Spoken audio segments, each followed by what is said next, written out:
Pick your shuffle spot, find your location. As I talked about earlier, you know, you need to make sure you have all your gear. I already set out most of my gear right here. You know, as we talk right now, I can feel my GoPro heating up. So as you see here, I have 2 tripods. I have one tripod here. Here's the DMG K7's Panasonic Lumix camera that I have with a Shogun, or like a shotgun mic they call it, on top to pick up all the noise directly in front of me. I actually came up with this idea last year. I brought a extra, well actually no, originally I bought this umbrella clamp which was just normally on one tripod, but I remembered I bought another tripod just to have different angles for a different video, which was that's a whole other thing. But this time I'm using this, you can buy this clip on Amazon. It's just an umbrella. Type in umbrella tripod clip and it'll hold your umbrella. Now this umbrella is really too short. It's like a compact one. I need to get a full one. You know, I need to buy like a much taller one. That way it'll be higher in length or in height. However, you need to protect your equipment, okay? Because 1, living in Arizona, it's hot as heck. 2, whenever you run battery operated equipment such as like a camera, electronics outside, they're always going to warm up anyways, especially in this state, you know. So that's why I have this in the shade. So you want to protect your gear, okay? So make sure you put, you know, if you're in a shady spot, that's fine. Now I have my GoPro and my camera set on. This is where we're actually going to get into it now. Okay, so I hit the power button on. So as you can see here, I'm gonna attach my GoPro to my tripod and kind of aim it. Okay, so this is gonna be a little tough, but it's just the way it has to be done. I've never recorded a recording before. So here, maybe you can see it, maybe you can't. I have the center mark in front of the camera on the screen. Oops, camera's falling asleep. So obviously I already had it kind of set up, but I messed it up a little bit just to show you guys. Okay, hopefully you can see it past my glare here. Let me try and fix it. Okay, that should be good enough. So obviously I have the camera like this. I'm gonna turn it a little bit, and if you can see it or not, I have the frame of the camera lined up with the tennis court line in the middle, because that is going to be your gauge, so you don't overstep and then you're cut out of frame. And I'll show you what I mean in a second.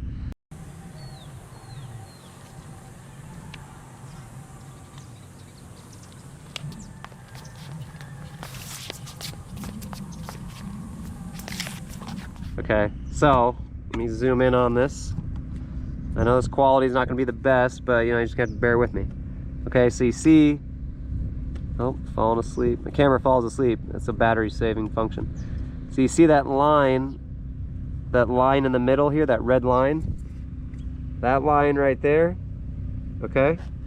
You want that line to be on the bottom of your recording screen, whether it's your phone. This is a LCD screen, LCD touch monitor screen, or if it's your phone, okay, you want that line to be on the bottom of your screen right here, as you can see where my hand's at, because when you go to shuffle from back and forth, that is your guide. You don't want to overstep that, because if you do overstep that, your feet are going to be cut off.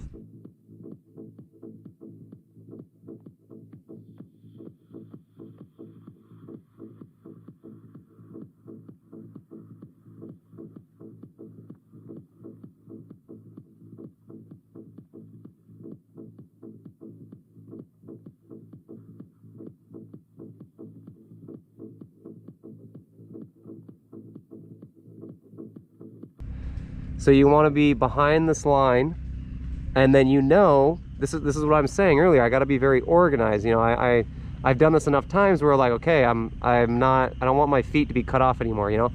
So you have a guide right here, this red line, and then this is your area, you know, your quadrants. You stay in these two areas, you shuffle in one or two, go back and forth. And you don't have to worry about being cut off ever, your feet or how you look, because you're always gonna be in frame, okay? It's kind of like the rule of thirds, they call it, in film or in photo, okay? It's basically just having things perfectly centered or where they should be in relation to, you know, when you're filming, okay?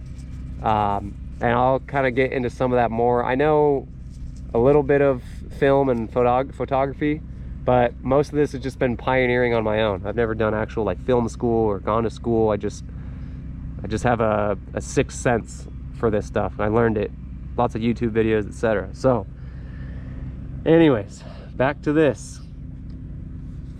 So, you know what, I think what I'm gonna do is,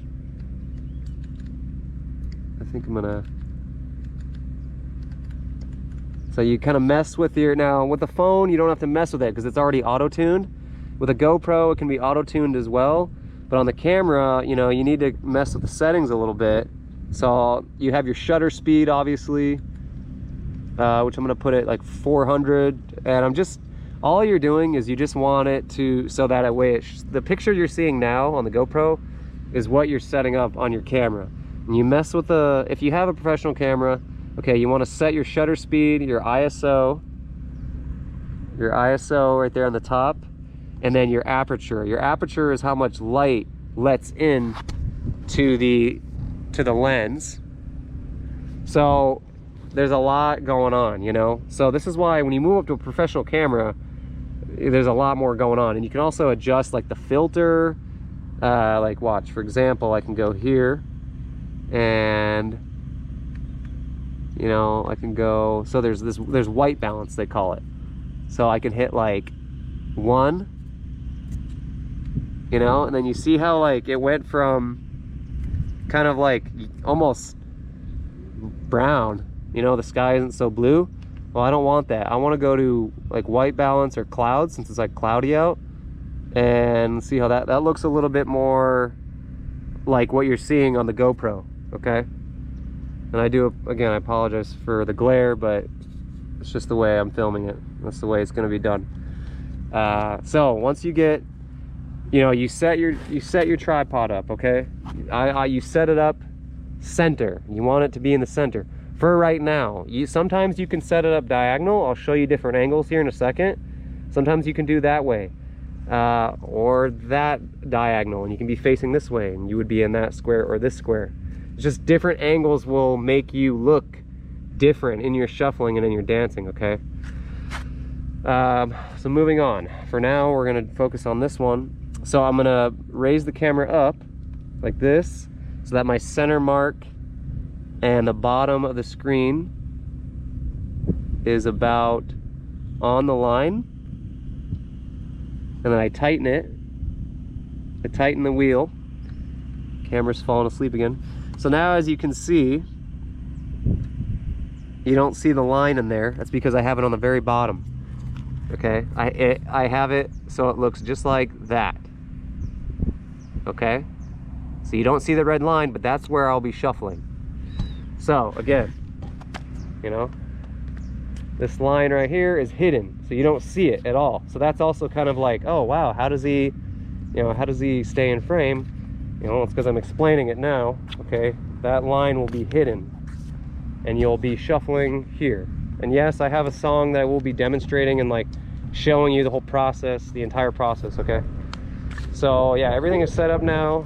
If you're in the daytime, like I said, it's smart to have an umbrella because you're gonna keep your equipment cool while it's recording, especially when the sun is beating down on it. Plus, having black, anything black, it just attracts heat, and it heats up a lot faster, which is not good for your equipment. Even right now, this GoPro is like, cooled down a little bit because I was in the shade of the umbrella. But next, I actually brought a different speaker, so I'm gonna turn my speaker on, right? I brought an extra tripod here, or a little mini tripod, Amazon.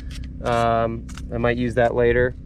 And then I have a fish lens too that I'm gonna show you guys how you can use on your phone. And I'll show you what that looks like and how that changes your angle. Phone clip, and then yeah. All right guys, I'm back again here. One thing I did forget to mention It's always something. Never put your speaker in front of your camera. Like, okay, this is a Sonos. Like I said earlier, I brought a different speaker. Never set your speaker in front. It's not gonna catch, you know, obviously it's not gonna catch the music. Set it behind. No more than, you know, 1 or 2 feet is behind you is okay. Okay, as you can see here, it's about 2 feet. Okay, so and on this camera I have a special mic that picks up more, but I have it basically going to be picking up everything in the front this time from what I'm saying. It will pick up the music because it is loud enough. I'm going to turn it up loud, obviously, so you'll be able to hear it, or I'll edit music over this if it doesn't come out right. That part's okay. But I just thought I'd let you know, set your speaker back, a couple feet, no more than like 5 feet, honestly, like that should be, that's fine. Nothing wrong with that. But I usually set it just behind it, like a couple feet. I'm gonna put it in the shade though, because I don't want it to get hot and overheat and damage it. So we're gonna get started here in a sec. And oh, also, I just want to say one more thing. For these microphones, make sure when you plug your microphone in, make sure it's plugged in first of all. This one runs on battery, but sometimes they have them that run off the camera battery, which is nice too. Because one time when I was doing lessons at home, this died, and one of the last lessons I recorded didn't get recorded, so I had to do it all over again, part of the lesson. So it was really annoying. So this one has a battery in it, so make sure you plug in your mic and you screw it in properly so it doesn't fall off. Make sure the foam is on, because this takes away the wind. Okay, if you're outside and or you have a lot of background noise, this filters and cuts all that out. And then you want to go into your settings in the menu, and you want to I'll show you guys because we're going all out with this. You want to hit menu, you want to go to mic level adjustment. Since there's some background noise behind me, I did -8 decibels because I don't want it picking up that sound behind me. It's like someone's like painting their home or something with like an automatic, paint, like pressure washer or like a generator. Okay, I have mic special, a shotgun mic. Okay, so if you can see that, it says sound is recorded within a narrow area directly in front of the microphone. So I did that because I'm going to be directly in front of you guys. Okay, then you just tap it, or tap the mic level limiter. This automatically adjusts the audio recording level to, what does it say, reduce audio distortion.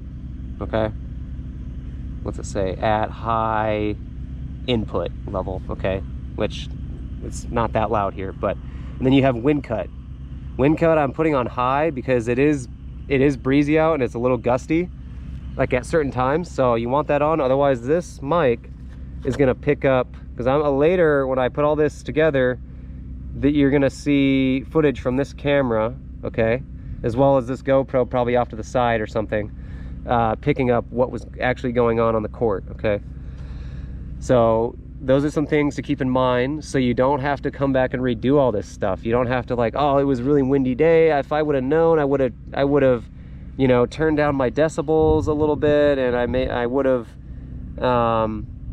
turned on wind cut, and I would have turned on the right specification for the mic, so you gotta, like, there's a lot to this when you come out and do this, like, you're not just coming out willy-nilly. At least I'm not. You can do whatever you want, but I want to record and do it right the first time. As they say, measure twice, cut once. Okay, so yeah, now we're gonna get to some dancing. All right, I'm gonna turn a song on and I'm gonna shuffle. I'm gonna show you what I do, and then we'll show some different angles. Okay.